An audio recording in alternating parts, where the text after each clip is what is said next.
It's the podcast that's brought you the interviews with Albert Pujols, Mookie Betts, Dave Roberts, Jock, Kike, Joe Buck. The podcast that has one sole mission: to make youth sports better, to make youth parents better, to make youth kids happier. It's Talkin Shop with Coach Ballgame and Coach Chop, and it's episode 40. Chopper, how we doing, baby? Let's go. That's awesome. Just to think back to two coaches with a dream, and now we're 40 episodes in, and just spreading the message of love and joy and kindness, and being a good example for our youth. It's great. Bang biscuit. Tommy Gold, as always, our hardworking producer. He's getting it dialed in as far as the Patreon. We still got our 3 Patreon supporters, and you guys are keeping the lights on in Tommy Gold's bedroom there. Thank you so much. If you want to support this podcast, if you liked these interviews with all these great folk, then hop on board. There's a Patreon link. I post it every time in the feed there on the YouTube and on the Spotify. But I'm proud to say it's episode 40. It's been a great ride, and we're just getting started. I've got some great guests lined up. As far as who's on board, we got a doubleheader next week with Chicago Cubs catcher Yan Gomes. We've also got Super Bowl champ Brad Johnson, who is amazing. He's got a lot of spirit for youth sports.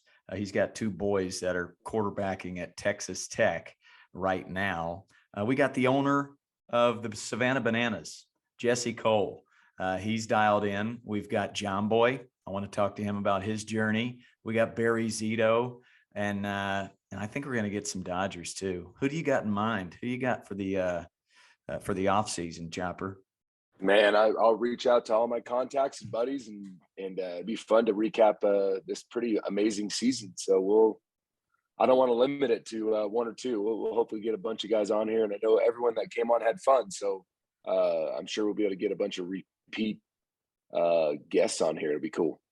Well, I'm fresh off a trip to New York City, and before I did my MLB duties, right there beside Radio City Music Hall in Manhattan, I had a Sandlot in Glen Rock, New Jersey, about 10 miles outside of the city.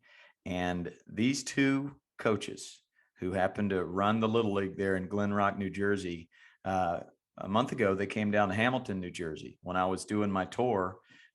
One of the coaches actually drove from Cape Cod all the way down to Hamilton, New Jersey to be at this Sandlot because he listens to the pod, and he's listened to every episode, loves what we're about, and is trying to transform his Little League into the message that we're trying to bring. So they helped get 130 kids to this Sandlot, most I've ever had in one spot.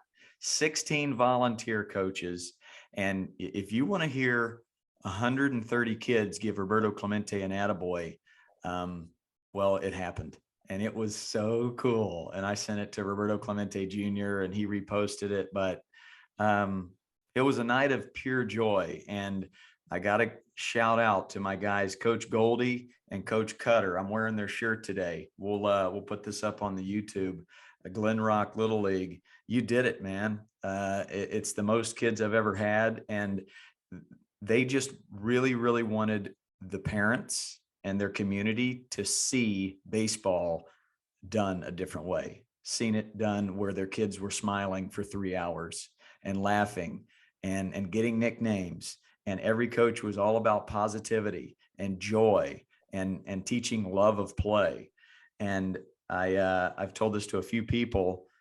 You got 130 kids giving you that uncomfortable eye contact and 3 hours of beautiful baseball. But the one moment where I got chills and where it was like everybody was on the edge of their seat, smiling, all 130 kids, when these 2 kids were doing a staring contest. It's like, okay, that's what they showed up for. Yeah. They wanted to watch 2 other kids do a staring contest.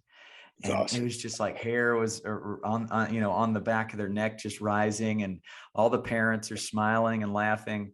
I got to tell the Clemente story. I got to tell the Jim Abbott story. So many Yankee fans were there. So talking about Abbott at Yankee Stadium was great. And yeah, dished out 130 nicknames. So just a huge shout out to them. From that, I've got boots on the ground in Hoboken and Cape Cod now. So I'll be headed to those places soon. Get ready for a coach Ballgame Sandlot in those towns. But a main theme for today's podcast came from Coach Goldie and Coach Cutter. So that's a bit of a tease on what our main theme is going to be. And I think it'll be the title of this podcast: Loud coaching isn't always good coaching. It can be, but it's not always good coaching. So before I throw it your way to see how things are going on your end, we had a great email from one of our 3 Patreon supporters, Coach Dogpile. I'm having a hard time getting through episode 38, he says. I keep having to pause it to write down all the gems Xavier Scruggs is throwing out. And I thought the exact same thing when I read it, because I was like, man, he's just full of such great information. That was 2 episodes ago. If you haven't listened to it, guys, he is so dialed in with how to make the next generation love the game. And he has such great tidbits on people that taught him, teammates like Albert Pujols and Ichiro Suzuki taught him how to do things the right way. So can't say enough about him. Got a lot of great feedback on last week's podcast too, with Ethan Bryan, who spent 365 straight days playing catch with a total stranger. The statistics he has on how playing the game of catch and being present and in the moment can help your heart, can help your mental health. It's super. So I'm not afraid to say it, man. This is one of the best baseball podcasts out there, brother. How are things going on your end? Going good. We had our first tournament for our 10-year-olds. So, well, they're 8, 9, and 10. So it's a 10U, but they're mostly 8 and 9. And so that's cool. You know, it's been going since June, and we started with like 35 kids, and then we dropped it down to like 18 and then 15 for this tournament. And you just don't really know what to expect. I thought we would do pretty well. My last 10U, you know, that we did with Michael, so 4 years ago, that team didn't win a game for, I think, the entire first season. Like, I mean, just, you know, ton of learning, right? So fast forward to this group, and Boaz, my 8-year-old's on this team, and they come out, and in the first inning, we got punched in the mouth and we gave up 4. So the kids come off the field, and I go, boys, we gave up 4, we score 8. That's just simple math. Like, it's our turn to go, you know? And sure enough, we scored 8 in the first and just went off. Like, the final score 15-7, won that game. I had so much fun, played such good baseball. And then the next game, we won 10-3, same thing, played great. So all of a sudden we're in this position where it's like, okay, we've never played, and we're the number 1 overall seed in the gold bracket. With anybody that knows that, that's a pretty cool thing. So go fast forward to the next morning, and we made, I want to say, 8 errors in the second inning, and we got boat raced like 15-1. And my coaches after texted me, and they're like, because we've never coached in tournaments together. They haven't been with me in these settings, and they're like, Coach, I've learned a lot just on your calmness. And like, that got sideways really quick, but you just, you know, you encouraged the kids, and you weren't yelling and screaming. And we were dropping pop-ups and dropping ground balls and this, that, and the other. And we struck out 8 out of 9 times the first time through our lineup. And I just encouraged the kids. And the game ended, and we're going to meet, you know, and just talk real quick. And all these kids were, you know, dragging their tail, you know, and going to sit down all sad. And I go, boys, I am so proud of you guys. If you guys take away 2 words from your coaching staff, me and my coaches, we're proud of you and we love you. That's it. You know, all the other stuff, I wrote it down. I took about 3 pages of notes, and these will be our practice plans, and we're going to work on this. But at this age, we don't have to win. It's fun, but now we just have a lot to learn, and that's the key. So I said, we're proud of you. We love you. Have a great rest of your weekend. Go home, be happy, be proud of the fact that you guys played so hard and had so much fun. But and then to get those texts later on that night from my coaches, that meant a lot, because they're like, man, you've changed the way I coach, and you've changed the way I see it. And and that's huge. So it was cool. It was awesome. It was an incredible Love successful that. weekend. Love that, man. Well, first things first, good on you for practicing what you preach in those high leverage moments when it's not always as easy to practice what we've been trying to preach here in our basements on this microphone. But attaboy to you. And it's a perfect segue into our theme of something that Coach Cutter and Coach Goldie talked about when I was having a nice barbecue sandwich with them in New Jersey after the Sandlot. This podcast has kind of helped shape the way they coach, and the same thing about the calmness has really surprised other coaches. The term loud coaching came up, and Coach Cutter was in the middle of a big travel ball game, highly competitive, and the head coach on the team was giving Coach Cutter a hard time. Like, why are you so chill? Why are you so calm right now? At least I'm trying. He's the loud one, and he's always getting on the kids during the games. And Coach Cutter, he's kind of abiding by the talking shop. Do the instructing in practice, make those notes, make it feel like a birthday party in the game. And Cutter confronted him and was like, hey, what's going on here? The kids aren't going to perform better because you're yelling at them. And Coach was like, well, hey, at least I'm doing something. At least I'm trying. And here's the point. Loud coaching can be great. And I'm one of the loudest, but it's all about your tone. It's all about where you're coming from. If you are loud by praising and giving attaboys and giving, it is all right, I believe in you, you'll get them next time. Like, I don't know if there's anybody louder than me, but when you throw some negative connotations into your tone, it's a game changer. And you immediately see kids look at the coach and their physicality just goes into this defensive place. And right away, they've lost a little bit of love for the game. They're not in the moment. They're not present. And I brought up the name Buck Showalter. When's the last time you saw Buck Showalter just scream and yell from the dugout? Nick Hundley told us what he said in the bottom of the ninth inning in a huge game in the playoffs. He walks out and he quietly says, all right, you're going to throw a two-seam fastball in the outside corner. He's going to roll over, hit a ground ball to third base. We're going to turn two and we're going to go home. And that's exactly what happened, right? So if the only noise you hear that is loud coming from a professional dugout is that of happiness and joy and attaboys and laughter, and then the instruction is happening behind closed doors quietly, then why wouldn't you as a youth coach try to emulate that? Right. So my whole thing is, where's your heart? Where's your tone right now as far as that volume goes? So I'd love to hear your take on loud coaching isn't always good coaching. Yeah, I'm like you. I'm loud, but it's encouraging. It's intentionally speaking in a positive manner and even in a positive phrase. Like, if a kid walks a guy or it's a full count, hey, deep breath, hey, win the moment, hey, you got this, hey, force contact. So you say a positive thing instead of, hey, just throw strikes or don't lose them or don't walk them. Like, everything is phrased positively. And so you can look at the word don't, like, just take the word don't out of it. Correct. And you got something good, right? Yep.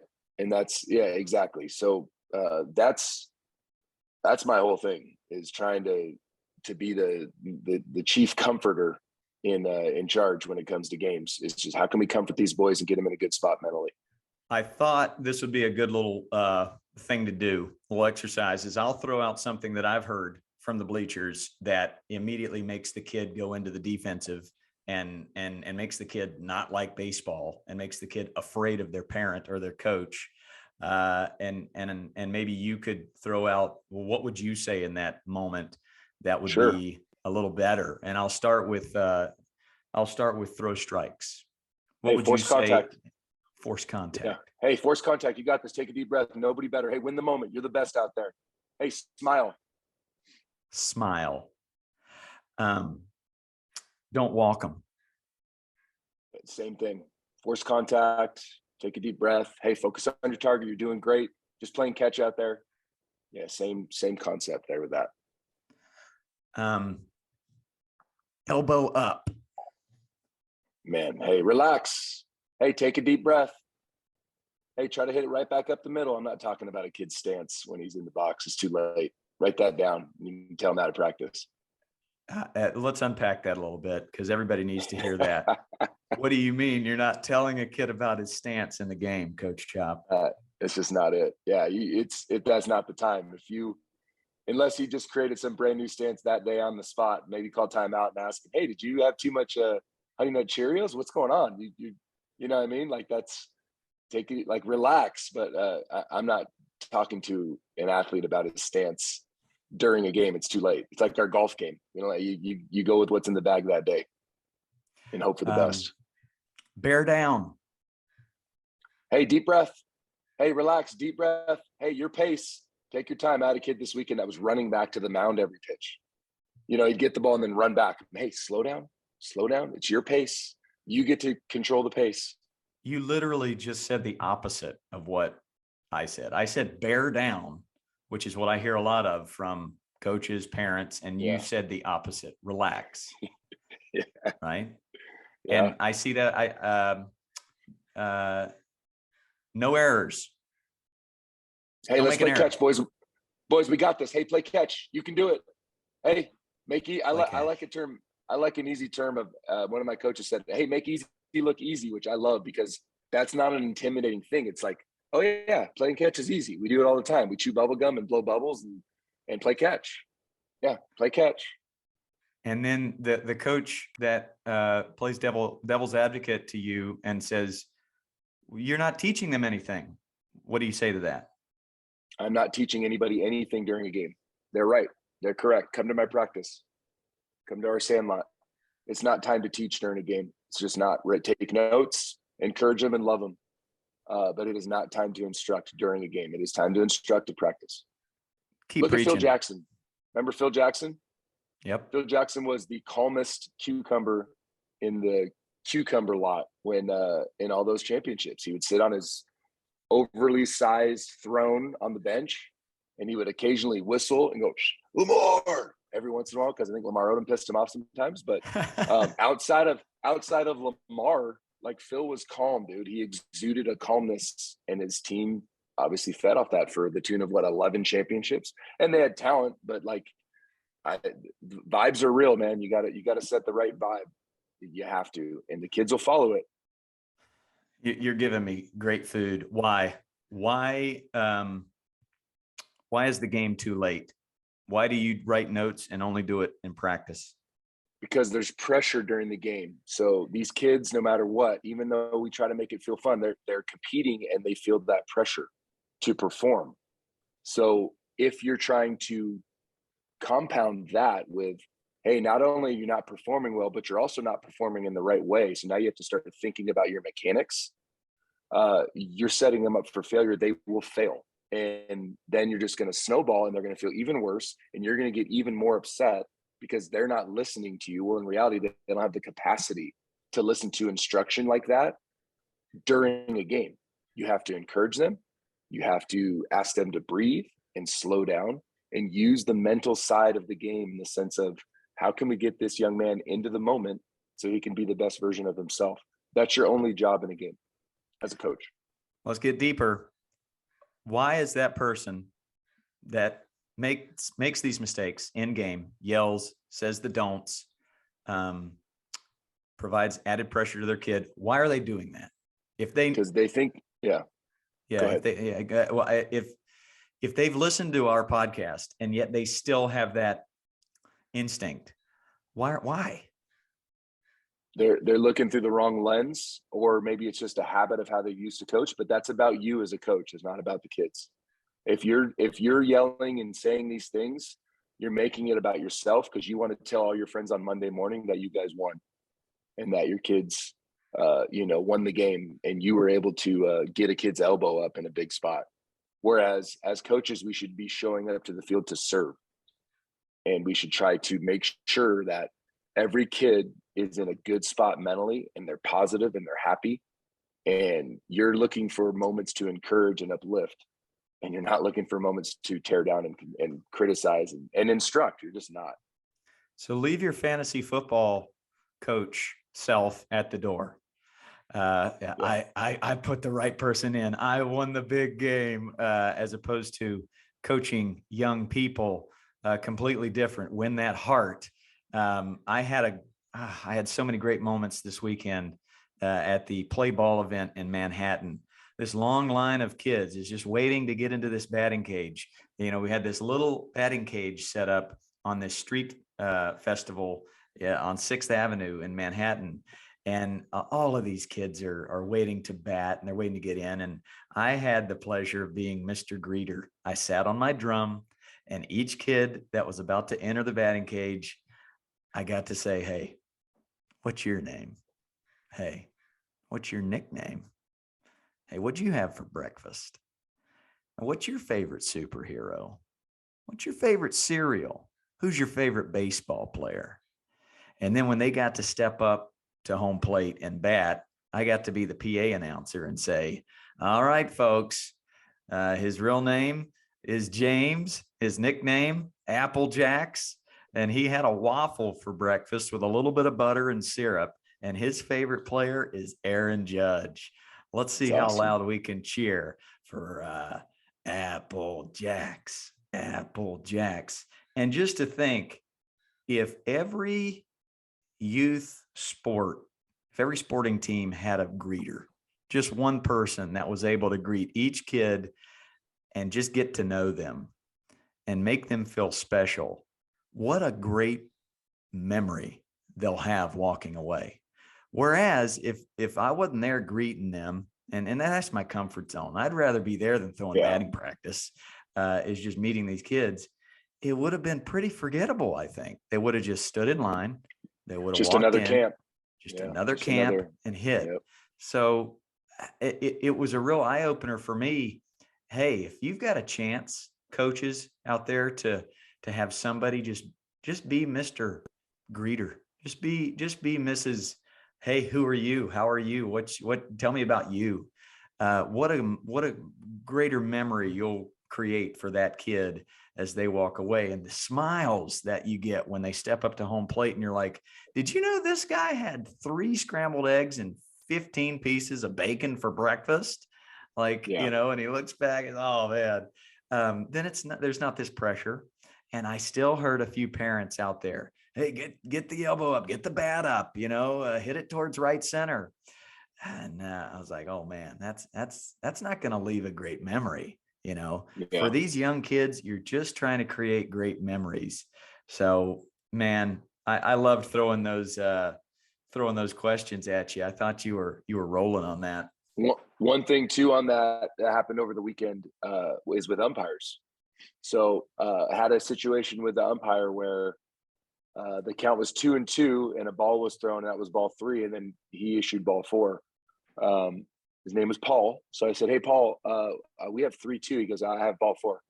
I said, "Yes, sir. Thank you, sir." And my coaches are like, "That's only ball 3. I'm like, and it's the end of the day. This guy's umpired 6 games, So it's like, it's all right. We'll figure it out. We'll get the next guy or whatever the case may be. Like, I asked him and he told me what he had. So that's all I'm going to do. I'm not going to, it doesn't matter. We'll overcome it. Next ball is hit, and it's a ground ball to second base, and he throws to second. Actually, excuse me, it's to third base, because our third baseman made an awesome play and threw to second. The kid didn't slide into second. And so our kid didn't even throw the ball to first. Anybody that knows the rules on that, that's an automatic double play. That's just the rule. Even up to the 14, you have to slide. It's a non-negotiable. You don't have to impede the throw. It's kind of a hard set rule. They didn't call him out. So the base umpire, young kid, really nice kid, high school kid, or maybe early college kid. I call time calmly, walk out. His name's Tyler. I said, "Hey, Tyler, he didn't slide, and there's a no slide rule. Like, it's all the way up to 15U. Like, that's the rule." And he goes, "Yeah, I was told it's if they have to impede the throw." I said, "Yes, sir. Can you just double check with Paul, because at this level, it's a no slide rule." So he went and checked with him, and Paul confirmed that they have to slide, and he called him out. And he walked back over to me and said, "Hey, coach, thank you for being so patient with me." And I said, "Tyler, I'll always be patient with you guys. You're just doing your best." And I said, "Even if you wouldn't have overturned it, I'd have been okay with it. And I would have just asked you to check the rule when you got home. But you guys are doing your best, and we appreciate you. And we can't have a game without you guys." And that was it. And I walked off, and coaches And do that. Do that. Don't yell and scream. the other team's coach saw you do that, expected you to yell, expected you to scream. He knew the rule too. And he's going to remember the way you approach that situation. And for Coach Cutter out there, what's my advice as you try and combat a head coach? You're the assistant, they're the head coach, and they're going about it the wrong way. They'll soak up everything you do. They really will. So the next time you get the chance, sit everybody down, crisscross applesauce. Hey kids, I want to hear what your favorite part of baseball has been so far this year. I want to hear some nicknames. I want to hear what your favorite thing to eat is and what your favorite thing to do is. Let's just take 10, 15 minutes, build this family, get to know each other. And then the next time that coach is giving you a hard time because you're not providing any energy, well, you're too busy giving high fives and screaming out what Lime Stewart's favorite cereal is, and they're going to soak that up. They're going to realize, wait a second, this guy is actually just trying to be a mentor, trying to win this heart as opposed to this game, and he's going to notice they're becoming a better baseball player because of it. So, Yep. Man, I don't really have much else for today. I knew it would be a shorter show because we don't have a guest today, but we got 2 next week. So get ready for those. Anything you want to throw out there to close out? Maybe your favorite part of the week or anything that stuck out to you, brother? Yeah, the weekend was a blast. I got to see Jalen Crawford. So Brandon's still in San Francisco, but we stayed with Jalen and her family. So it was really fun playing in the backyard with all of her babies, with Braxton and Bryson and Jaden and Braylon. And they're just such a great, generous family. And we had so much fun with them. And it's going to be really fun this off season because we're going to be up in Phoenix a ton.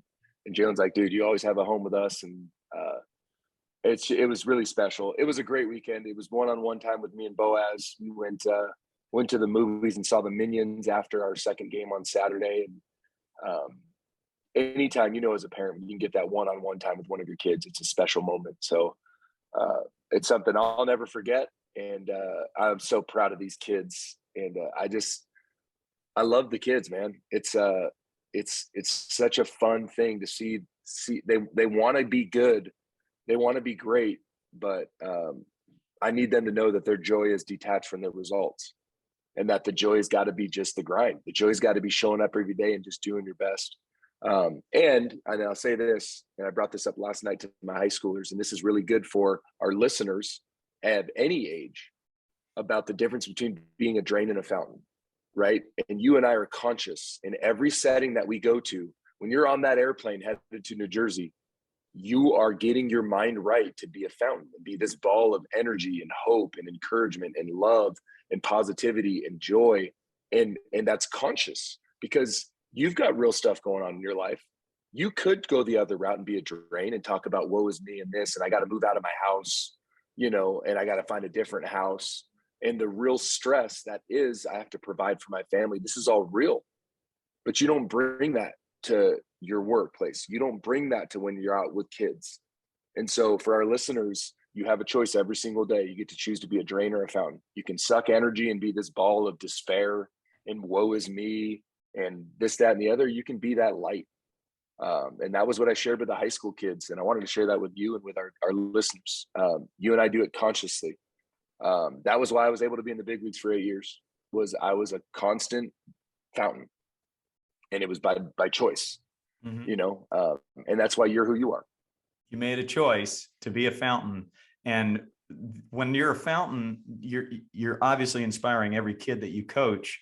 But I think more importantly, it's all the parents that only know it a certain way. They only think the right way is to push, pressure, and throw throw them under the bus in the big moment to teach them a lesson, when maybe there's a different way. Maybe there's a different way of going about it. Either way, let's say it's the person that thinks the positive slant and the joyful slant is lazy. At least they're going to see it. They're going to see it a different way. They're going to see all the smiles. They're going to see all the laughs. They're going to see all the kids that stay 30 minutes after the Sandlot or the practice because they want to keep playing. And then maybe the ones that just aren't educated on it, the ones that don't, they just don't know. You don't know what you don't know. And if you've only seen it one way, then, well, that's the way it's supposed to go. Oh, I'm supposed to sit in the bleachers, be anxious for 2 hours and put lots of pressure on my kid because that's what I've seen done. Incorrect. No way. None of our 40 guests on this podcast have said do that. They've said promote love of play, be loud when you're praising, and be quiet the next day when you're instructing. So, yeah, man, fountain. Man, great stuff. I know this was a little bit of a shorter one, but this was packed with some good stuff for our listeners. So good on you. I hope you have a great rest of your week. I can't wait for a doubleheader next week. It's a good day for 2 next week. Let's go. 2 for Tuesday. Dial it in. Let's go. And once again, thank you to Tommy Gold, who's got @Ballgame and Chop going on Instagram. I'll be posting some stuff at Coach Ballgame as well.